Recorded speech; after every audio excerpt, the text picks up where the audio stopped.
Dr. Patrice Caldwell, first woman president and chancellor of Eastern New Mexico University, came to Portales in 1980. Even though she was a third-generation Californian, she quickly became an adopted New Mexican. Dr. Caldwell was raised with her twin sister Ellen in Los Angeles, the daughter of obstetrician-gynecologist William Caldwell and Golden Age Hollywood actress Joan Leslie.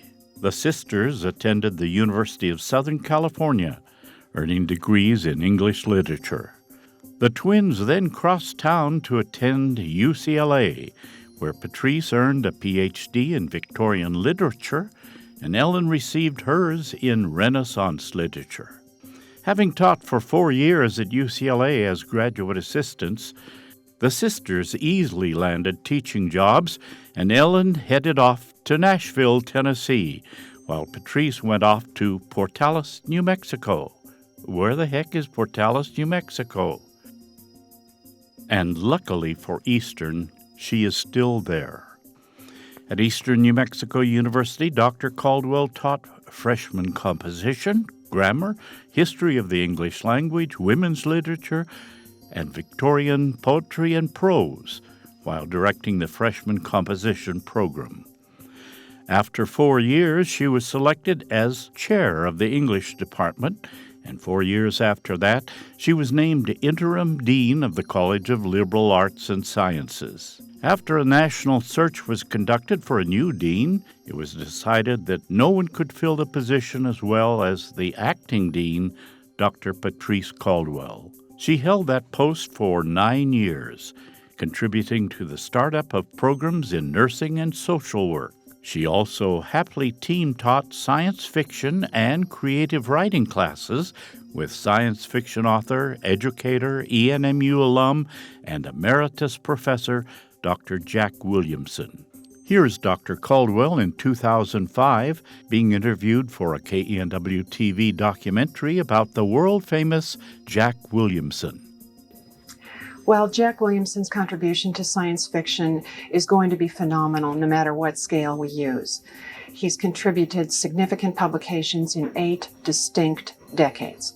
He has represented the golden age of pulp science fiction all the way up to contemporary publishing just this year.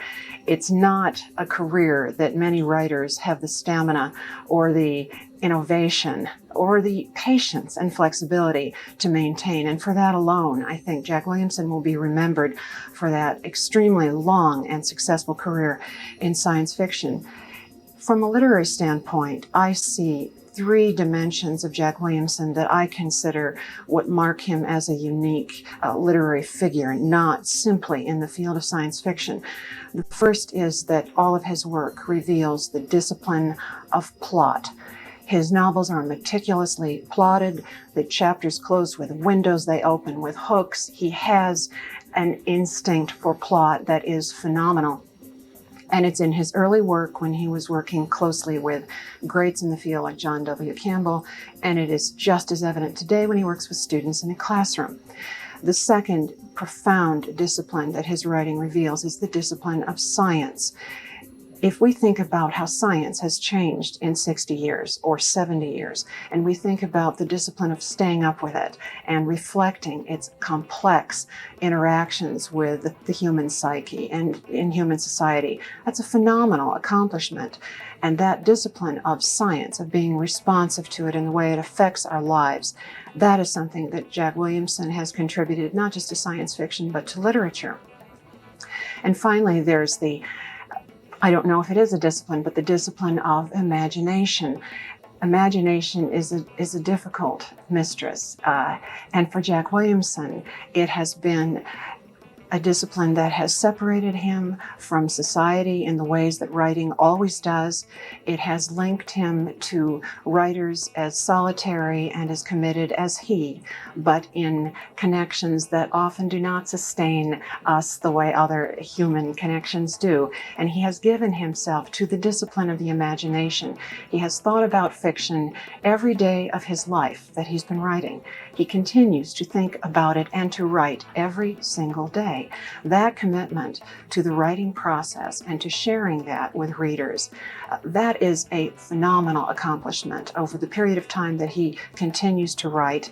And I think those three things are what set Jack off for me as a unique literary figure, not just a writer of science fiction. But if there were another aspect in his own field that sets him apart, it is his flexibility to move from fantasy to science fiction, from genetic engineering to Mars colonization, to his most recent novel, Demon Moon, which talks about the interaction of religion in society with scientific explanations for mythic phenomena.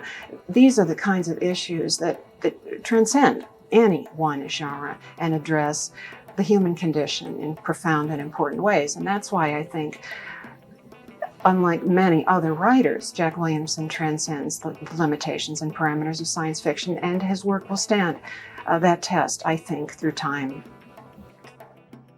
In 1997, Patrice was invited to move to grant management when ENMU secured the Pew Leadership Award in undergraduate education. She directed that grant for 2 years, overseeing the startup of the freshman seminar program.